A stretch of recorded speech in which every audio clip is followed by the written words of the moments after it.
Diallo Amadoulali et je suis bibliothécaire à la base et en temps normal je travaille à DHL. Elle est chaude, elle est bonne. Je pense que en tant que Guinéen, vous-même vous savez qu'il y a peu de bibliothèques en Guinée et généralement les accès sont assez limités parce que pour diverses raisons, non seulement parfois pour des raisons de coût ou bien pour des raisons de proximité. La plupart des gens qui viennent de la haute banlieue n'ont pas vraiment accès à ces différents endroits d'apprentissage. Donc il était très nécessaire de créer une structure qui pourrait regrouper les jeunes aussi de la banlieue et qui éventuellement pourrait servir de base de rencontre de ces deux types de couches. Ça veut dire les gens de la banlieue et ceux de la ville.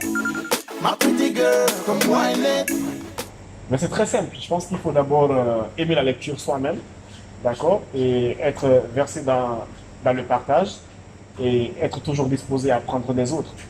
Et aussi, je dirais, vouloir apporter sa petite pierre dans la construction de notre pays, qui passe forcément par l'éducation, qui est, si vous voulez, le socle du développement d'un pays. Donc, il a fallu avoir le matériel, notamment l'un des premiers matériaux dedans, c'est les livres. Et avoir les étagères, les différentes chaises, et éventuellement pouvoir mettre la main sur ce public qui éventuellement pourra fréquenter non seulement la bibliothèque, mais aussi pouvoir animer les différentes activités que nous y mènerons.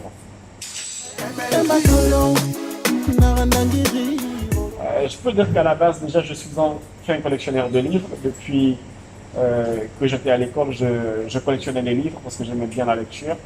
Et lorsque l'idée m'a effleuré la tête, je me suis mis à en acheter en quantité. Et puis, de fil en aiguille, on s'est retrouvé avec une bonne quantité. Actuellement, je pense que je suis aux environs de 8000 bouquins, ce qui est assez considérable pour un petit public, peut-être pour un quartier ou bien au moins pour 2 à 5 quartiers.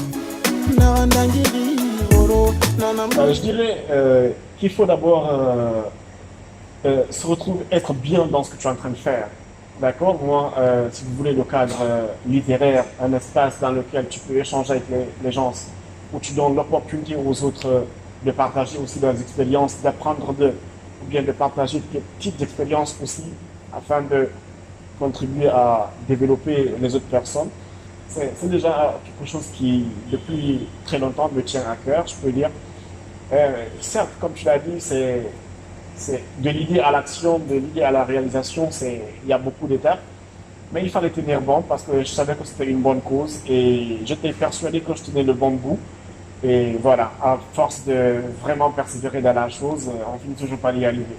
Tout d'abord, je pense qu'il faut y croire et de l'idée, commencer à poser une première action et ainsi de suite, jusqu'à ce que tu finisses ton projet sans même véritablement t'en rendre compte.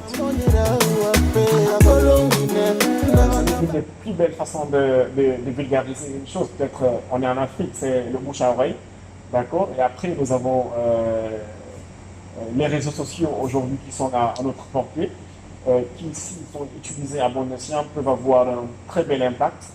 Et aussi, j'ai beaucoup de connexions dans la vie, je peux dire. J'ai beaucoup de bons amis sur lesquels je m'appuie, que ce soit dans le slam, que ce soit dans le cadre de l'écriture, que ce soit dans le cadre de la poésie. Les activités que je suis en train de mener à la bibliothèque, personnellement, je ne peux pas toutes les mener tout seul. D'accord? Il faut qu'il y ait un concours d'un plus grand public. Donc, comme je le dis, c'est un espace qui est ouvert à tout le monde. Quiconque dans la ville a une activité qui s'inscrit dans la ligne directrice de la bibliothèque, c'est-à-dire dans le partage du savoir, dans le partage du savoir, je pense que c'est un espace qui lui est ouvert, que ce soit dans le cadre de conférences, de débats ou bien de discussions, mais instructive en fait. C'est l'idée, c'est le stéréotype qu'il y a dans la tête des gens en fait. Et c'est ce que j'ai essayé à travers cette bibliothèque de casser un peu, parce que moi je pense que les gens aiment bien la lecture, mais ils n'ont pas d'espace approprié, d'espace adéquat pour pouvoir s'y prêter. Imaginez que quelqu'un qui habite à la cimenterie ou bien à Kabele, il doit lire un livre. Il est obligé de venir au centre culturel franco-guinéen. Ça lui fait combien de transport? Ça lui fait 15 000 allées, 15 000 retours, 30 000 francs.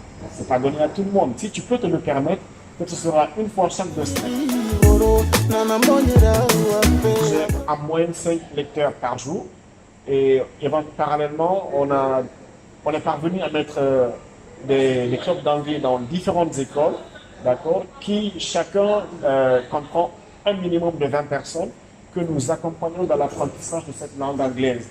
Parce qu'aujourd'hui, l'anglais, certes, c'est une langue étrangère, mais ça reste aussi un outil de travail international. Comme on dit communément, c'est la langue du business. Aujourd'hui, comme je l'ai dit, on n'a pas assez de bibliothèques, d'accord? Et ma bibliothèque elle se trouve actuellement à la cimenterie et pour beaucoup de personnes, c'est assez distant parce qu'il y a les embouteillages, il y a les transports qu'il faut payer et il serait très intéressant que je puisse, ou bien que d'autres jeunes comme moi, aussi puissent mettre la main dans la pâte et qu'on puisse créer de petites autres entités dans pratiquement, je pourrais dire, dans tous les quartiers. Ça fera plus d'émulation. Les gens éviteront peut-être de passer le temps autour du petit thé. Vous savez, juste pour peut-être une anecdote,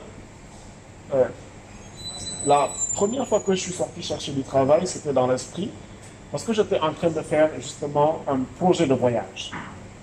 Et je me suis dit qu'une fois que je serai en France, parce que c'était un projet sur le campus France, une fois sur la France, je suis sûr que je serai obligé de travailler pour pouvoir personnellement subvenir à mes besoins si je ne veux pas continuer toute ma vie à vivre au crochet de la famille. Donc, vu que je vais travailler en Occident, pourquoi ne pas me doter, déjà utiliser les mêmes énergies que je vais déployer là-bas et me trouver quelque chose à faire ici. Et voici aujourd'hui, je suis à ma 10e année d'expérience professionnelle en Guinée. Je travaille, il y en a qui ne travaillent pas. Ils vont me dire que peut-être que j'ai eu plus de chance que d'autres. Je pourrais répondre que j'ai essayé tandis que d'autres n'ont pas essayé. Donc il ne faut pas qu'on ait peur de ces obstacles. Je suis le talent, le fer de lance. Le prochain défi, c'est pouvoir aider 5 000 jeunes d'ici l'horizon 2025. Je suis bilingue une fois de plus. Ce pays, en fait, il nous a donné tout ce que nous avons.